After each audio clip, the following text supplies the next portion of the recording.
Welcome to the Life After Sugar podcast.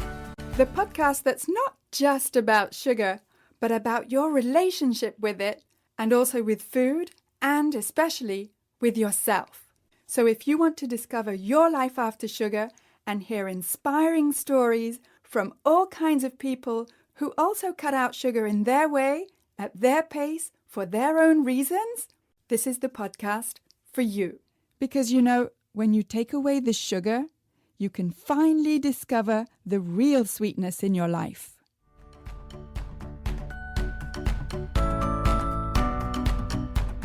I'm your host, Netta Gorman. Okay, so this episode is full of crap. And I would have liked it to have been episode number 2.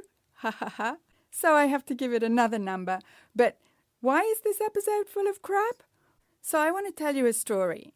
Now, I suffered from chronic constipation for over 15 years, from my early 30s to my mid-40s. And, I'm no doctor, I'm no health professional, I never claimed to be, but what I learned about constipation could fill a book.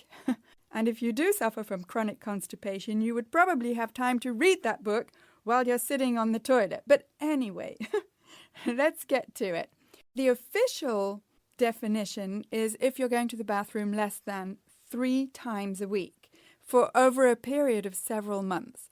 And for me, I would have loved to have had that kind of frequency, because for me, 3 times a week was like the real max. And I would sit there and just waste so much time in the bathroom. It just wasn't funny. And how this chronic constipation made me feel was like a failure.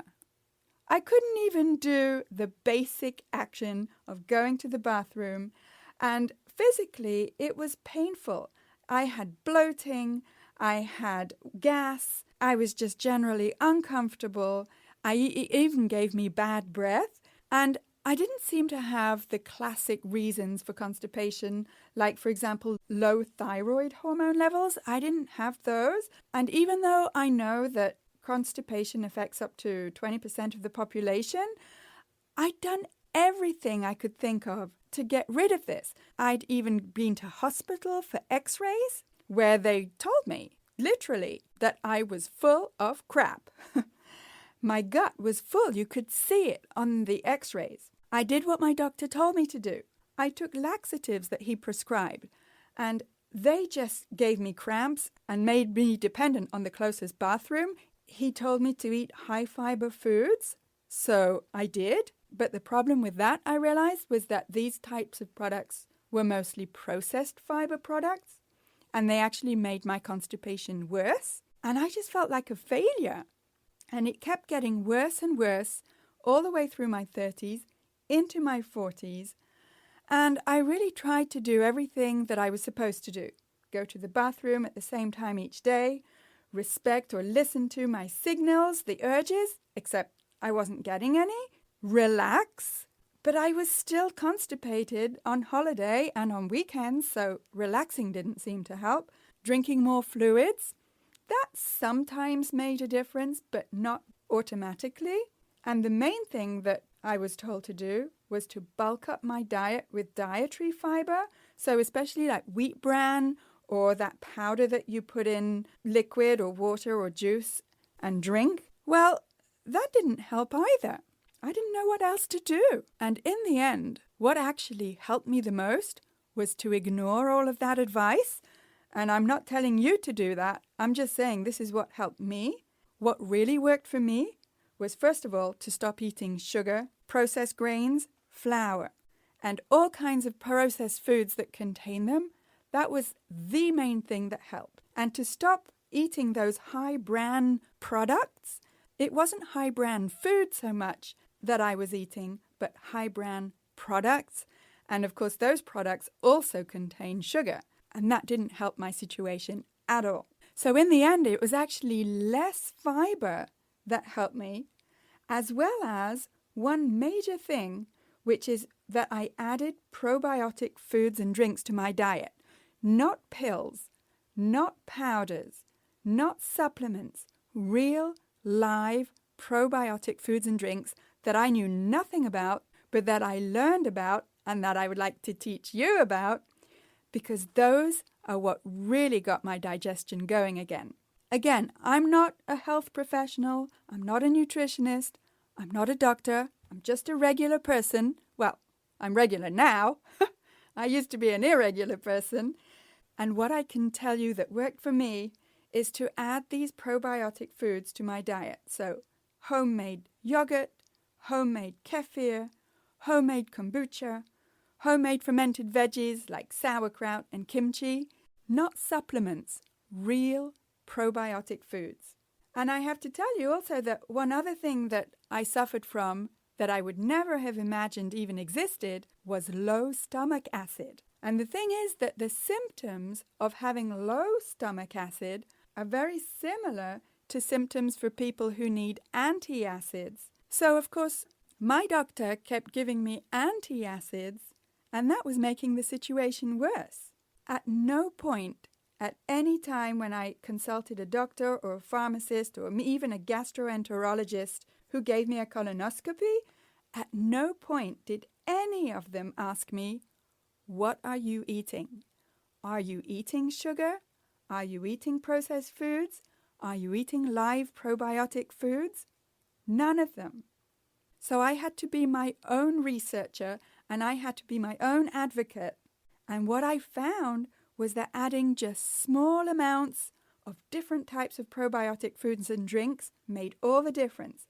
Because I added them in small amounts, they didn't give me too much of a big reaction. I didn't get too much gas. I didn't get cramps. It was pretty gentle, and slowly over time, I became regular again.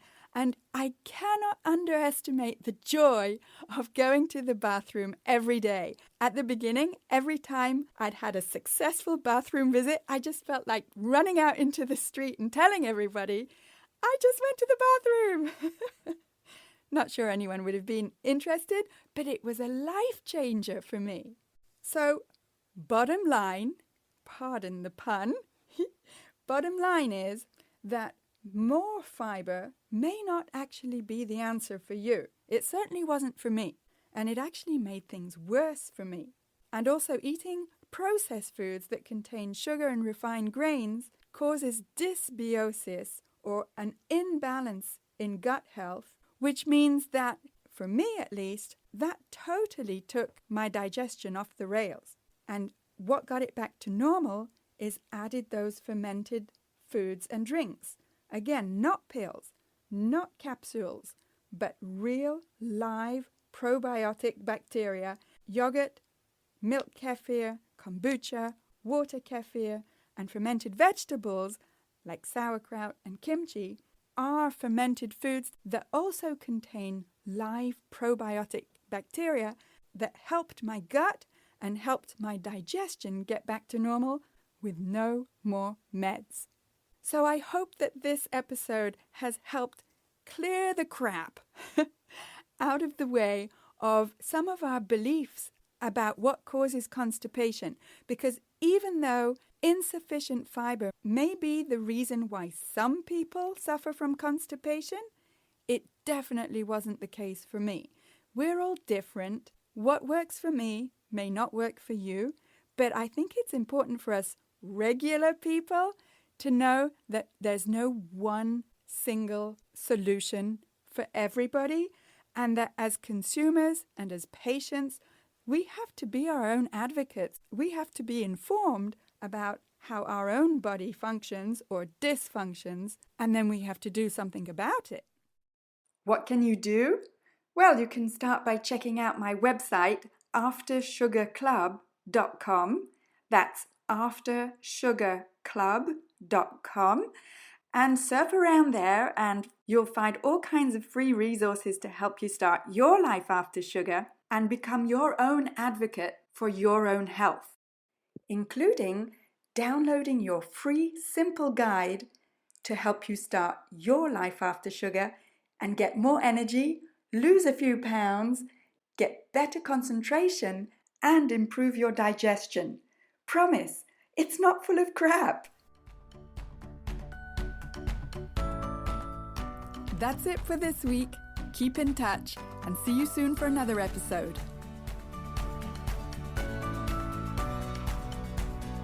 And if you enjoyed this episode, scroll down and leave me a positive review. I'd really appreciate it.